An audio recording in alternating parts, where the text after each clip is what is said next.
The Alduin-Akatosh Dichotomy, Book 7 of 2920, The Last Year of the First Era, by Alexandre Simon, High Priest of the Akatosh Chantry, Wayrest.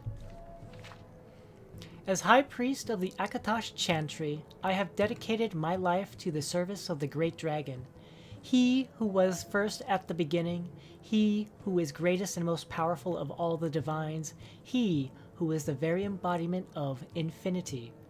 I am, quite obviously, a man of deep and unwavering faith, but not blind faith, for I am also a man of scholarly endeavors and have always valued education and the pursuit of truth in all its forms. And so I have had the honor and privilege of making it my life's work to discover the truth about Akatosh in all of our beloved divines' incarnations. Throughout the civilized world, and I refer not only to the Empire, but to every nation of Great Nirn that has embraced the virtues of learning and letters, the Great Dragon is worshipped. Usually the highest of divines is referred to as Akatosh, but what some may not be aware of is that he is occasionally referred to by two other names as well. The Aldmer refer to Akatosh as Ariel. The Nords call him Alduin. These names come up repeatedly in certain ancient texts, and in each one, it is clear that the deity in question is none other than he whom we call Akatosh.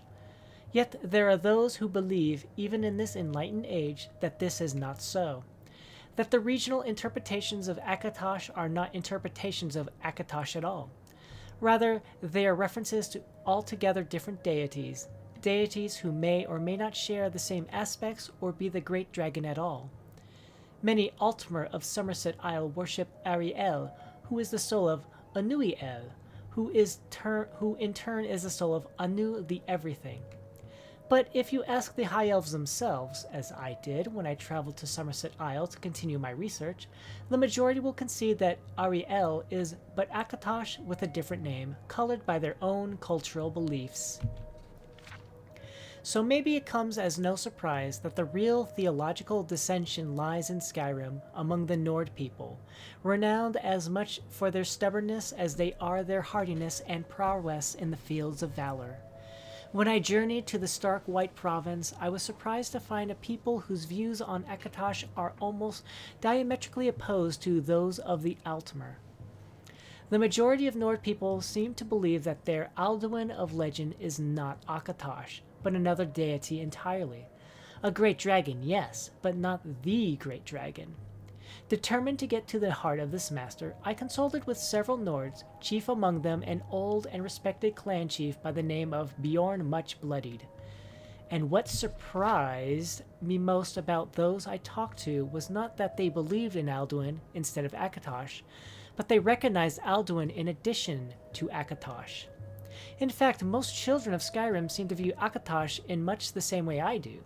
He is, in fact, the great dragon, first among the divines, perseverance personified and, more than anything, a force of supreme good in the world. Alduin, they claim, is something altogether different.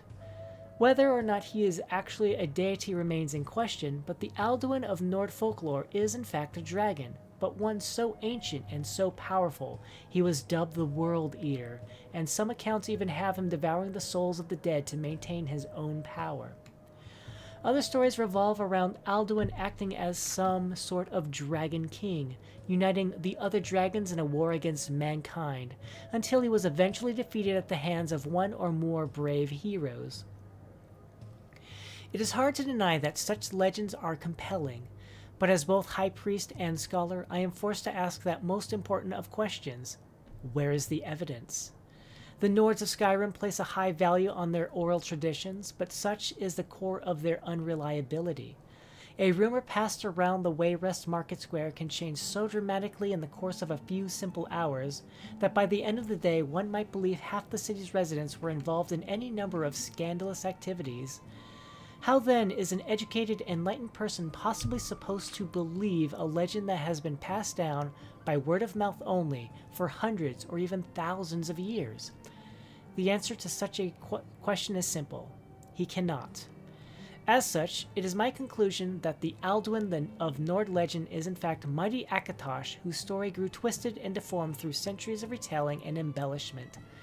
Through no real fault of their own, the primitive peoples of Skyrim failed to understand the goodness and greatness of the Great Dragon, and it was this lack of understanding that formed the basis of what became, ironically, their most impressive creative achievement, Alduin, the World Eater, phantom of bedtime stories and justification for ancient, if imagined, deeds.